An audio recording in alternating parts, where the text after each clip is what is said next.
এটি ট্রেনের মেরামত কারখানা। প্রতিদিন শত শত ইঞ্জিন এখানে মেরামত করা হয়। অর্থাৎ যেই ইঞ্জিনগুলো আ ইঞ্জিন অর্থাৎ যেই ইঞ্জিনগুলো আ চলাচলের অনুপযোগী হয়ে ওঠে, সেই ইঞ্জিনগুলো কিন্তু এখানে মেরামত করা হয়।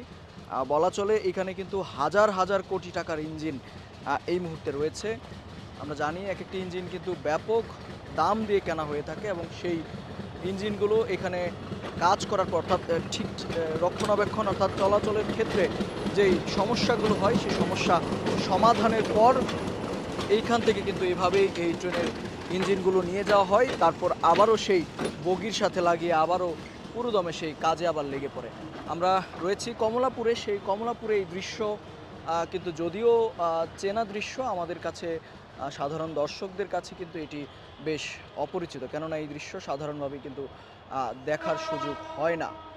কর্তৃপক্ষের সাথে কথা বলে যেমনটা জানতে পেরেছি যে শুধুমাত্র এই ইঞ্জিন রক্ষণাবেক্ষণের জন্যই প্রতি বছর শত শত কোটি টাকা খরচ হয়ে থাকে বাংলাদেশ রেলওয়ের।